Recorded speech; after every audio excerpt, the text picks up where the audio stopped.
Je n'en peux plus. Tellement de pression, tellement de choses. Tous mes amis ont des enfants. Même mes petits frères, mes petites soeurs ont des enfants, sauf moi. J'ai peur pour moi, j'ai peur pour mon foyer. Hey Seigneur, qu'est-ce que je vais bien pouvoir faire? Je ne sais plus quoi penser, je ne sais même plus où mettre de la tête.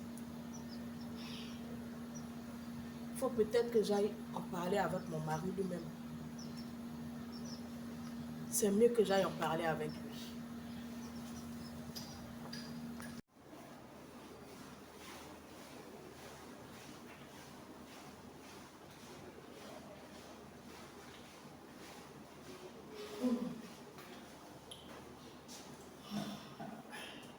Il n'y a pas mon amour. Et oui, je n'en peux plus. Avec toute cette pression sociale, toute cette pression familiale, même à l'église, je suis fatiguée, bébé. Cette affaire d'enfant commence vraiment à me peser là-dessus. Je n'en peux plus. Pourquoi est-ce que je n'ai pas d'enfant moi aussi? 5 ans de mariage sans enfant. J'ai même peur que tu partes voir ailleurs, que tu partes faire des enfants ailleurs, que notre foyer tombe parce qu'il n'y a pas d'enfant. Chaque jour, on me persécute parce que je n'ai pas d'enfant. Mes parents, la famille, même ta famille. Je ne sais plus quoi faire, bébé. Calme-toi, calme-toi. Cette question d'enfant, c'est ça qui te perturbe. C'est pour ça que tu es triste. Oh, toi aussi. Reste calme. Faut pas te décourager. Je sais que la question des enfants, c'est une question qui on attribue toujours à la femme. Et quand il n'y a pas d'enfant d'un foyer, c'est la femme, on accuse. Ça, c'est partout, que ce soit en Afrique, que ce soit en Asie, en Amérique latine. C'est toujours la femme qui est incriminée. Mais sois rassuré. La question d'enfant n'est pas une question qui concerne seulement que la femme. C'est une question de couple. Il y a beaucoup de femmes à travers le monde qui traversent ce genre de situation. Ce que je veux vous dire, c'est que ne vous culpabilisez jamais pour les questions d'enfants. On peut te dire que c'est que vous avez fait des avortements, c'est à cause de cela. L'amour de Dieu est trop grand. Quelles que soient les erreurs du passé, quel que soit ce que tu as fait par le passé, lorsque tu deviens chrétien, Dieu te renouvelle. Tu es renouvelé en Christ. Donc Dieu a pardonné toutes les fautes de toutes ces femmes qui ont fait des avortements de leur jeunesse. Tu peux aller à des veillées de prière. On va te dire que c'est ta tante, c'est ta maman. Toutes ces choses à laisser tomber ça. Dieu a sa façon d'agir dans la vie de chaque femme. Ce que je vais vous dire, que je vais t'expliquer, ma chère épouse, c'est quelque chose de profond qui va t'aider à surmonter ces choses-là, ces douleurs-là. Oublie les gens qui sont autour de toi et concentre-toi sur ton Dieu. Tu sais, dans la Bible, nous avons la famille d'Abraham. Abraham, Isaac et Jacob. On va partir à partir de leur vie pour comprendre la question d'infertilité. Abraham était marié à Sarah. Dans leur vieillesse, il n'avait pas d'enfant. Sarah aussi devait se sentir culpabilisée. Elle devait se culpabiliser pour toutes ces questions d'enfants, la pression sociale. Mais Abraham était toujours avec elle. Mais qu'est-ce qu'on découvre après? Dieu s'adresse à Abraham pour lui dire qu'il sera le père d'une multitude de nations. Donc Dieu a une promesse de Dieu sur Abraham. Donc Dieu va accomplir un plan à travers Abraham.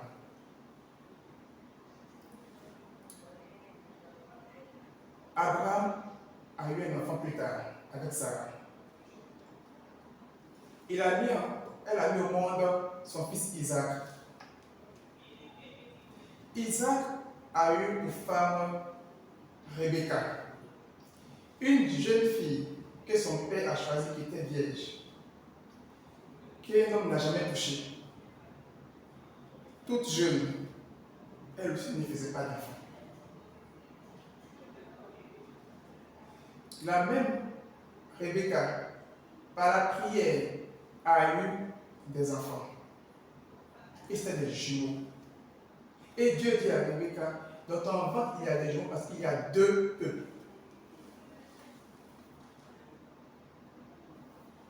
Le second enfant, le deuxième, le jumeau d'Ésaü, qui est Jacob, lui aussi va se marier chez Laban. En lui, il trouve Rachel. Il dit à son oncle Laban qu'il veut Rachel. Par des manigances, la famille lui envoie Léa. Il se marie à Léa, il fait des enfants avec elle. Il paye la dot par 7 années de travail, ensuite il a Rachel son épouse. Mais elle ne lui donne pas d'enfant. Rachel est obligée de lui donner sa servante. Mais plus tard, Rachel a un enfant. Ensuite, un deuxième enfant. Son premier enfant qu'elle a eu s'appelle Joseph. C'est le 11e enfant. Ce que je vais t'expliquer, ma chère épouse, c'est que parce qu'il y a une promesse sur Abraham et qu'un plan de Dieu devait s'accomplir à travers Abraham, l'ennemi, les forces du mal ont bloqué l'enfantement de Sarah. Ça n'a rien à voir avec Sarah. C'est le projet de Dieu qui doit accomplir à travers Abraham que Satan veut bloquer. Donc il y a beaucoup de femmes qui se marient à des hommes. Elles sont chrétiennes. Mais l'enfant ne vient pas parce que peut-être que l'enfant qui doit venir répond à un plan de Dieu, à une destinée particulière. Et c'est ce plan-là que Satan attaque. Ce n'est pas la femme en tant que telle. Donc les histoires de ma tante, ma maman, bloque mon enfantement, non. Ce sont des gens qui sont manipulés par Satan. C'est le projet de Dieu qui est attaqué. En tant qu'épouse, et je dis à toutes les femmes, quand tu te maries avec un homme, vous êtes des chrétiens, tu dois prendre les 3 premiers mois de ton mariage, 3 jours de retraite, pour demander à Dieu, c'est quoi le projet? Quel est ton plan pour mon mari? Quel est le plan pour le couple? Quel est ton projet pour nous? Quel est le plan divin que nous devons accomplir? Quand tu reçois ces informations du Seigneur, tu sauras quel type d'épreuve auquel tu vas faire face. Et tu commences à te préparer pour cela. Parce que tu ne peux pas te marier avec un homme sans savoir où vous allez, quel est le plan de Dieu pour vous. Tu vas passer ton temps à te culpabiliser, alors qu'il y a un plan plus grand qui est attaqué, qui n'a rien à voir avec ta personne. Satan attaque le plan de Dieu, c'est que les hommes l'attaquent. Donc le problème de grossesse n'est pas un problème lié à ta personne, n'est pas un problème lié aux femmes. Je vous exhorte les femmes à arrêter de vous culpabiliser. Laissez les questions de qui m'empêche d'avoir des enfants. Rapproche-toi de Dieu. Vous savez, on a entendu le Dieu d'Abraham, d'Isaac et de Jacob. Toujours on dit ça. Les 3 ont été attaqués. C'est-à-dire que les femmes légitimes que Dieu a choisies pour elles ont été attaquées parce qu'il y a une promesse de Dieu qui a été prononcée sur Abraham qui doit s'accomplir à travers les enfants de descendance en descendance. Donc en attaquant Sarah, ils attaquaient la promesse de Dieu. En attaquant, comme Abraham a réussi à avoir des enfants, ils ne veulent pas que le fils d'Abraham puisse encore perpétuer la promesse de Dieu, le plan de Dieu. Donc ils attaquent encore la femme d'Isaac. Parce que c'est la femme qui permet de procréer, c'est la femme qui permet d'enfanter la destinée, la vision. Donc elle est la cible. Si elle ne met pas au monde l'enfant, la vision ne peut pas se perpétuer. Donc ce n'est pas forcément la femme, ce n'est pas forcément que tu as un problème toi. C'est un problème de Satan contre un plan de Dieu qui doit s'accomplir à travers ton couple. Mais dans l'histoire de la famille d'Abraham, il y a quelque chose d'intéressant. Abraham n'a pas été patient. Il a laissé sa femme l'envoyer chez sa servante. Vous voyez qu'à travers l'enfant qu'il a eu avec sa servante, Dieu a demandé à Abraham d'accepter la requête de sa femme de chasser cette femme. Parce que, et son enfant, parce qu'il n'a aucun projet avec lui. Le projet de Dieu, c'est avec la femme légitime. Même Jacob, toutes les femmes qu'il a eues, les femmes avec qui il est sorti, parmi ses 12 enfants, c'est les enfants de Rachel. Légitime, c'est Joseph qui a permis de perpétuer le plan de Dieu. Je n'ai pas besoin d'aller chercher une femme ailleurs. Je parle aux hommes. Dieu a déjà fait des couples, il a déjà fait des unions pour accomplir un plan. Donc, si tu vas chercher une femme ailleurs pour faire des enfants, le plan de Dieu dans ta vie n'est pas réalisé à travers cette femme et son enfant. La femme légitime que Dieu a choisie pour toi, c'est à travers elle que le plan de Dieu va s'accomplir. Donc, ça ne sert à rien d'aller tourner ailleurs. Mais il faut juste se référer à la manière dont Isaac a traité le problème d'infertilité. Isaac avait 40 ans. Et sa femme, Rebecca, ne peut pas faire d'enfant. Il a vu que son père avait ce problème jusqu'à la vieillesse. Isaac a fléchi genoux et il a imploré l'Éternel pour sa femme. La question d'enfant implique l'homme et la femme. Généralement, ce sont les femmes qui vont toujours avec des prières, qui sont en train de chercher la solution divine pour un enfant. Et les hommes ne sont pas trop concernés. Les hommes, eux, ils veulent juste aller faire des examens médicaux pour que si c'est bon, c'est fini. Isaac a fléchi genoux pour son épouse.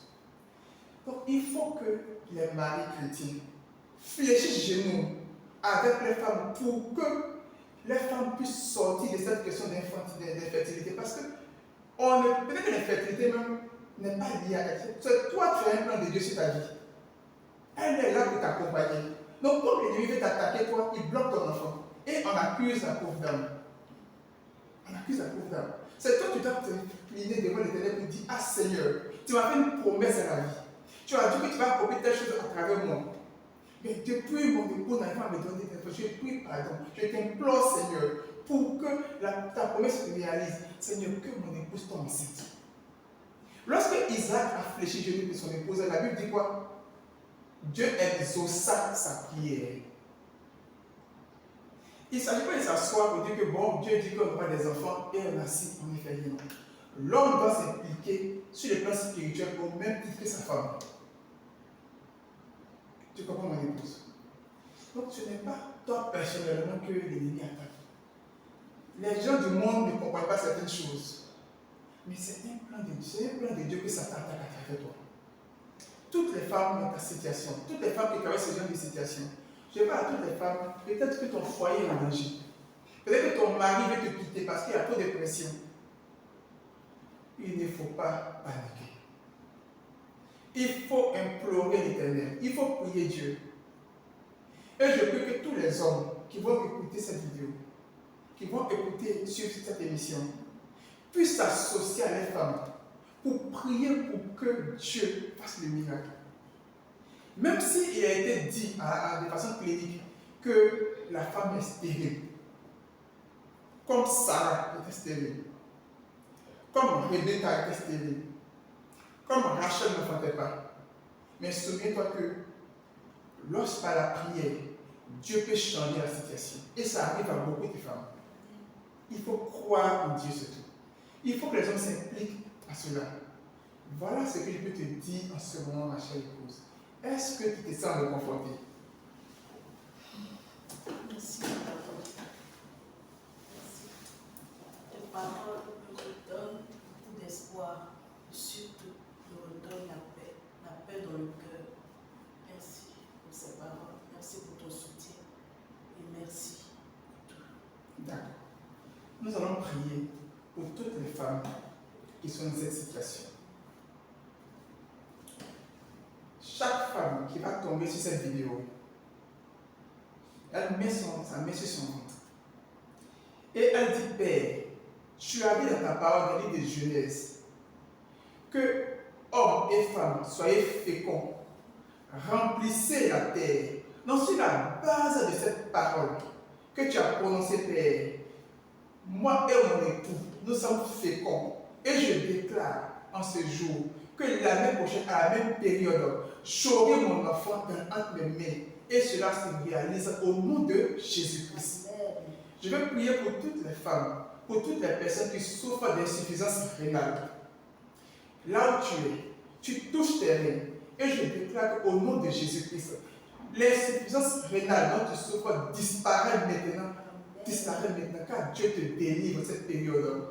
Je vais prier pour tous les serviteurs de Dieu qui sont en ce moment en prison, qui sont enfermés quelque part. Je prie qu'en cette fin d'année, que les portes des prisons s'ouvrent et qu'ils retrouvent leur maison haute. Je prie encore pour tous les couples en instance de divorce à cause des questions d'enfantement. Que Dieu restaure la paix et l'amour, l'harmonie dans ces foyers maintenant. Je prie encore pour tous les couples dépressifs à cause des questions d'enfantement, qu'ils reçoivent la paix de Dieu, qu'ils reçoivent la paix de Dieu dans leur couple. Je prie encore pour tous les couples qui ont toujours des histoires à cause de cette histoire d'enfants.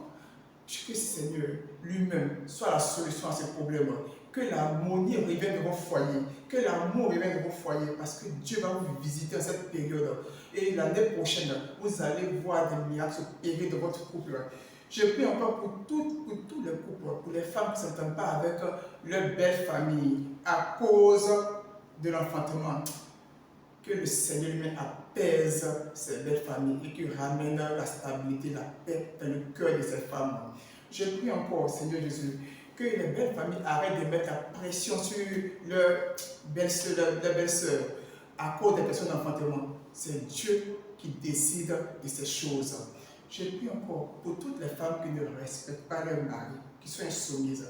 La Bible dit, le mariage a des grâces. La femme doit respecter son mari, être soumise à son mari.